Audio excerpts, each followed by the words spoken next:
Hey, good morning. Happy Memorial Day of 2019. This is Dani Daniels in Real Conversations. I've had a lot of thoughts lately about what exactly is a real conversation. And this is a conclusion that I've come to. It's impossible to have a real conversation without exposing yourself. You can't speak genuinely or authentically to anyone without exposing yourself. And that's why on YouTube, you won't hear a lot of real conversations. You'll see people making money and getting exposure off of being comedic, or you will see people getting exposure and making money off of telling other people's business, spilling the tea on other people, but not spilling the tea on themselves. You will see it happening with people exposing stars and being starstruck and regurgitating stars' business. But very rarely will you find a YouTuber talking about his or her own business. And there's money in other people's business. There's money in other people's everything. Another part of American greed that has always been in existence is taking someone else's wealth. Wealth that is not yours. Being so aggressive and so greedy that you want to dip your hands into a pot that does not belong to you. And my thing is, I'm not going to become a YouTuber to get paid and make my riches. If it came down to it, would I take some money? Absolutely, because time is money, and this is time. So yes, I would. Don't ever say, oh, well, Dani Daniels said. No, my name is not Trump, okay? I'm not going to lie and tell you that I'm not taking money for a position that I'm doing, because yes. Life is serious, life is real, people got bills to pay. But is this my main avenue for getting money? No, right now, I'm working to secure my bag. And I make these videos, I've mentioned it before, for exposure. The book industry is a very difficult industry to break into. I've been eating sunflower seeds and hopefully they're not stuck in my teeth. But it's not not too many industries are easy to come into.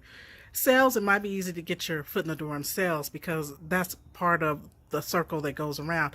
Either you're making something, you're selling something, or you're buying something. You're a buyer, a consumer, or you're, I'm going to use the word producer. And even in that, even if you produce something, you create something, it has to be sold. And in order to sell something, you need somebody to buy it. So we all need each other. And I always say all the time, and I maintain this, that we are all servants serving each other. It's all a revolving circle. It just goes around and around, and we need each other. This whole thing that we got going on now with Trump in the White House and all this racial tension and division that's gotten worse, it's ridiculous. And we need to stop. We need to stop because it's not going to help anyone. You can't function in chaos, and it's just chaotic. We need each other. We're not going to make it without each other. Blacks bring a certain amount of talent and gifts to the table that white people just don't have. It's just true. This is one of them. Laughter. Blacks excel at that stuff. I'm not saying white people aren't good at it, but maybe we excel at it because that's all we're allowed to bring to the table as far as Hollywood is concerned. But there's so much more. And even black people forget that we're professionals too. We're doctors, we're lawyers, we have our hands anywhere a white person is, you're gonna find a black person. Because this is life on earth. There's no such thing as exclusive. It's unrealistic. So that's the hope that everybody should have, is that we will wake up. And not wake up in that sense that the urban wake up, black people need to wake up and realize who they are and this and that, but all Americans need to wake up. period. We're just, some of us are sleepwalking, some of us are daydreaming, others of us are fantasizing, and it's not realistic. We need each other, and no one of us is better than another, because people do people shit. I can't stop saying this, and I will never stop saying it, because it's true. People do people shit. You can't run around, well, black people steal and they lie and they cheat, because white people steal and they lie and they cheat and they kill. And Asians steal and they lie and they cheat. All of us, it's people shit. And that's what's going to happen. That's what we're going to do. Now, I did preface my video saying that, you cannot have a real conversation without exposing yourself. And here I am exposing everybody else. And I haven't exposed, I haven't exposed me at all. And yet, this is still a real conversation. That just goes to show you that nothing is absolute. It just isn't. So when somebody is giving you advice on a subject, there's no such thing. I had a conversation with a young man, and he accused me of accusing him of being an expert. And I'm like, I would never set you up to fail like that and call you an expert. Number one, you're not going to be an expert on black women, because you're not, number one, a black woman. You are a white male from the Netherlands. What do you know about 4C hair? You listen to some YouTube videos, and that's where you got your data and your information. And nobody can dispute it and say that it's wrong, because the YouTube videos that you watch, the information is true. But who naturally goes around talking about I have 4C or type 4 hair? Nobody but a beautician. that is not your lane. So this young man comes, well, you said that my audience was black women, and it's not. My audience is for black women. I'm like, this pity tit for tat stuff shows your arrogance, because if I'm to say that your audience is black women, and then you say my audience is for black women, who's your audience? Black women. Let's not be petty. Let's not get crazy in this thing. And you cannot be an expert in an area that you're not. Even if you were to cut off that winky thing, however long it hangs between your thighs, you will still never be a black woman. You will never understand black hair. You could be privy to it. You could be, have that exposure to be with somebody black, and they could tell you some shit. But unless you wear your hair and you wash your hair and you get your conditioner and you do all that stuff that you do for black hair, you can't relate. Like, I would never make a video on how to get lice out of your hair. I don't know shit about that. I've never had lice. Chances are I'm never going to get lice, because that's just not my culture. That's not who I am. So I'm not going to make videos talking stuff that I'm not. So knowing this about me, why would I tell him or even hint that he was an expert on black women?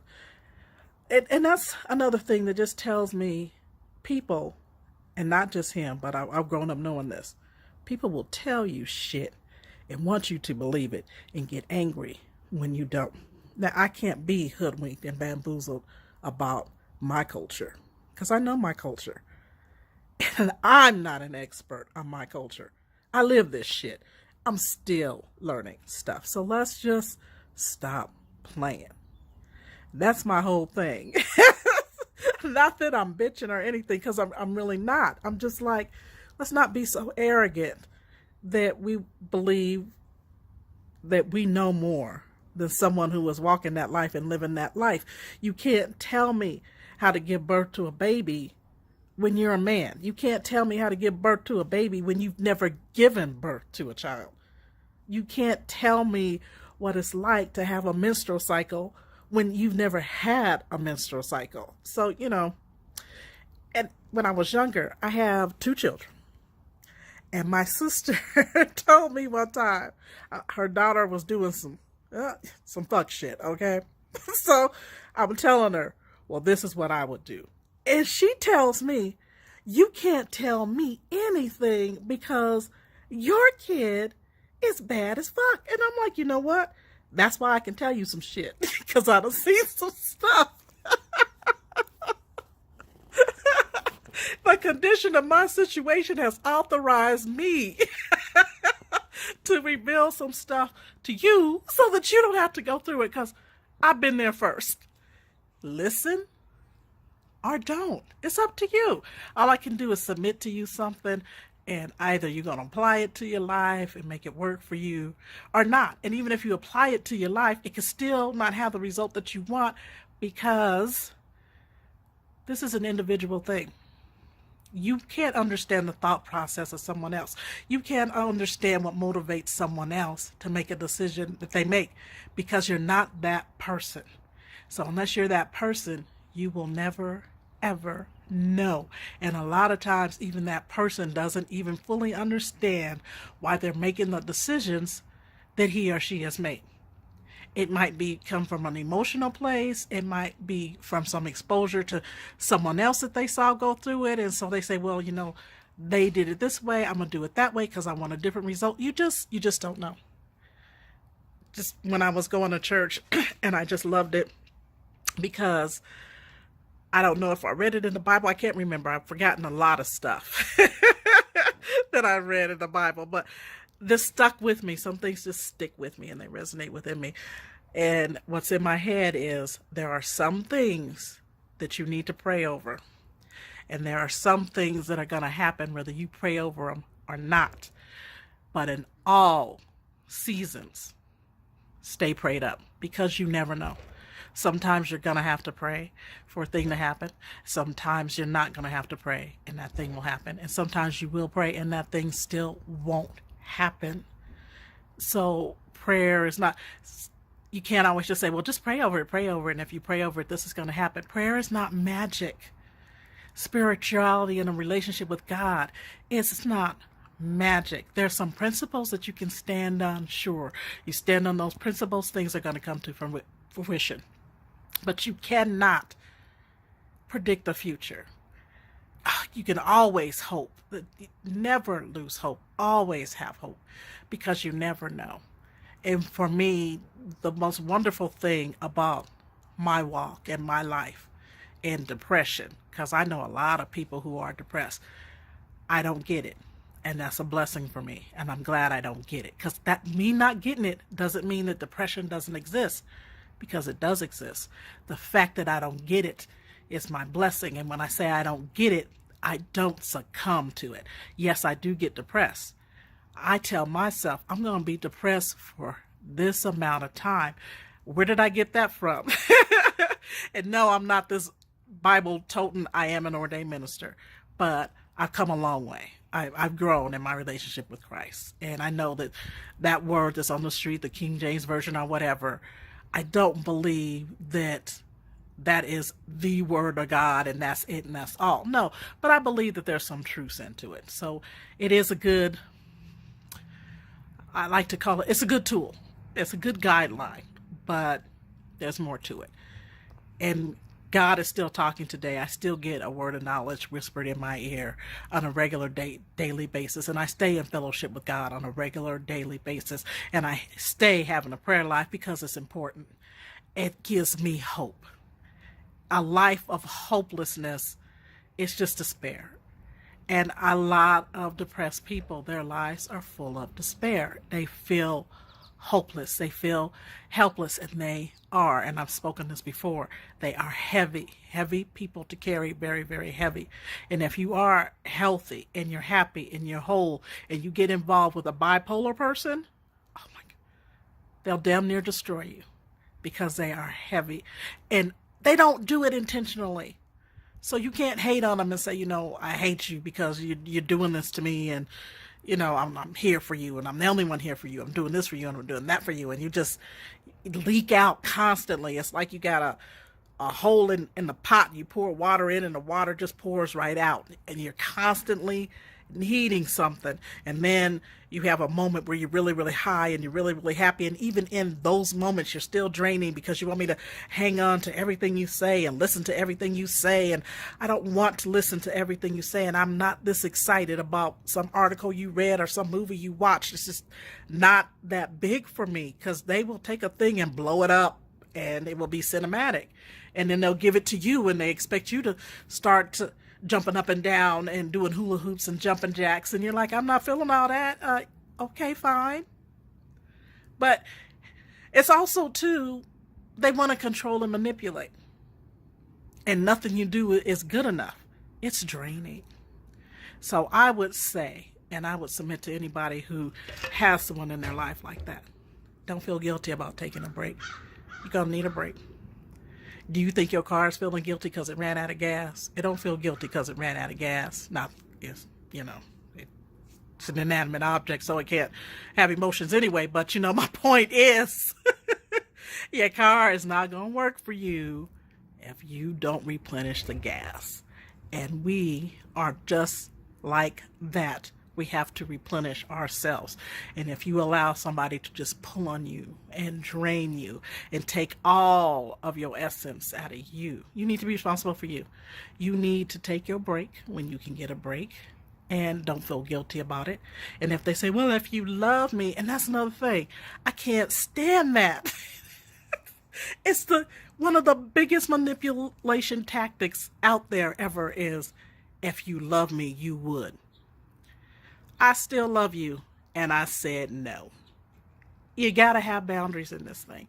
I learned that very late in life because I am an enabler, and I'm working on it. I'm still an enabler, and I would let that affect me, and I'd be like, well, they think that I don't care, and they think that I don't love, and I'm still going to be friends with this person even though they treat me like shit, and they're talking about me behind my back, and they think I don't know it, and I know it, and they're a mean person. I'm still going to be friends with them, knowing damn well I want out of that relationship.